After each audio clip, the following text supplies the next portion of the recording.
This is news updates on Xpbtv Africa. I am Kenneth Zemeke. With me in the studio is Brilliant Sakachku, good morning. campaign posters. PDP asks Emefiele to resign, demands probe. The People's Democratic Party on Friday asked the governor of Central Bank of Nigeria, Godwin Emefiele, to resign immediately and undergo a thorough investigation following his appearance in an APC campaign posters. Can you explain why they asked him to resign? Yes, I think for the beauty of our democracy, a CBN governor is supposed to be non-partisan. Non-partisan in the sense that he has no any allegiance, commitment, and loyalty to any party, politics, and its intricacies.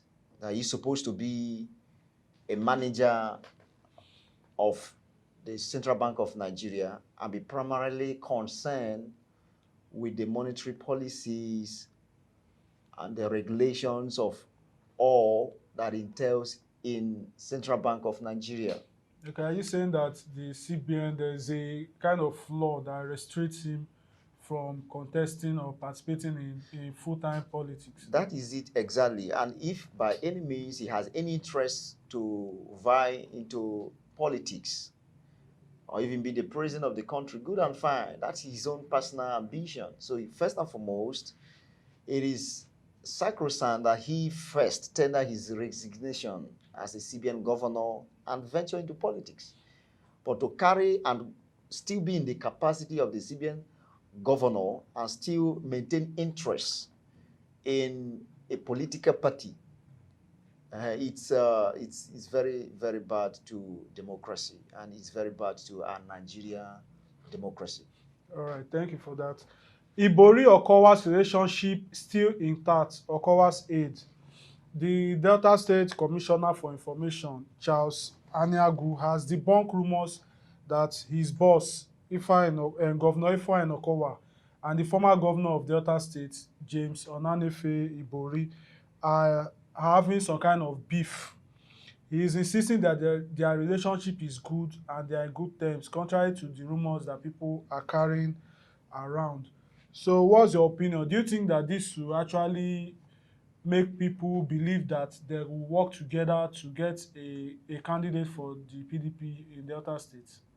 Okay, I think first and foremost, you need to understand that where you have political gladiators like this, and there's always anticipations, expectations, anxieties, and what people really want to see to come to play.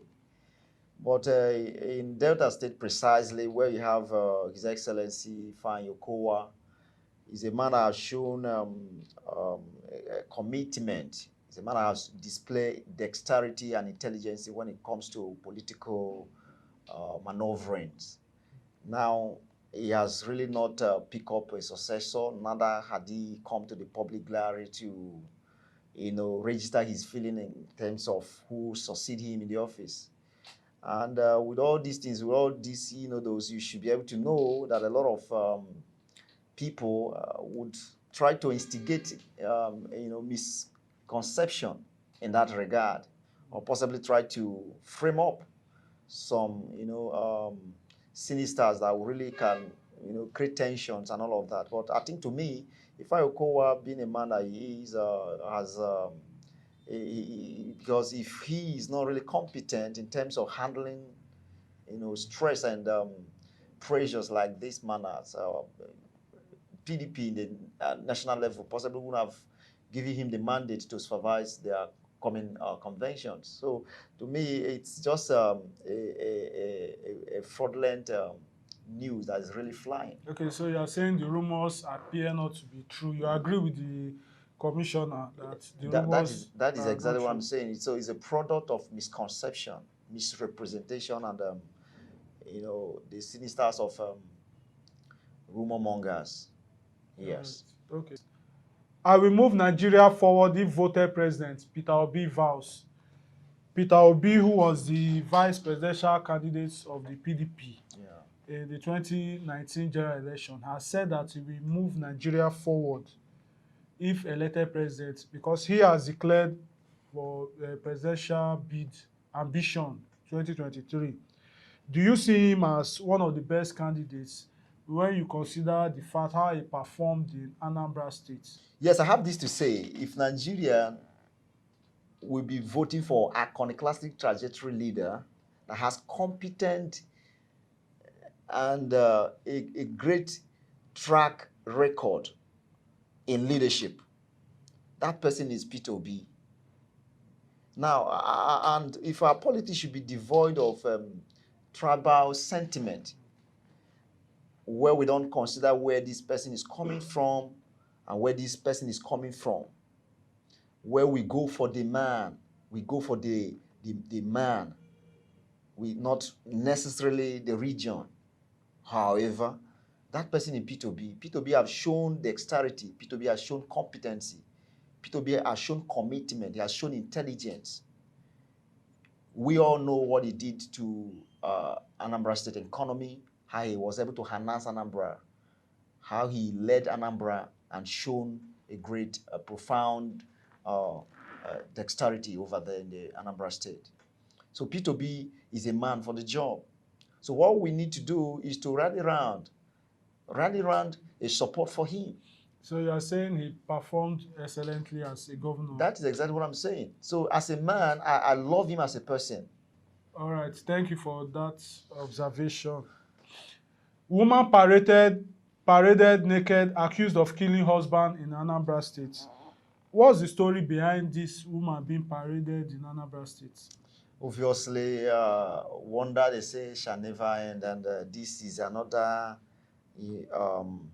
ugly scenario in this modern time where people are meant to pass through a lot of cruel, dehumanized act in the administrating of whatever they call justice and whatever things there. So I think the government should intervene in that ugly virtues and put an end to that cruel maltreatment of a young lady in this modern age.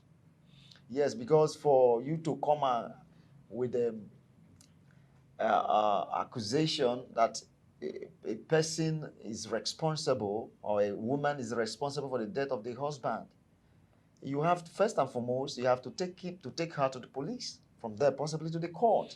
And they have to perform like an autopsy on the dead body. And now that should be the police investigation in the matter. If truly the matter is the case is established against her, then they should go to court, and court should pass judgment on her.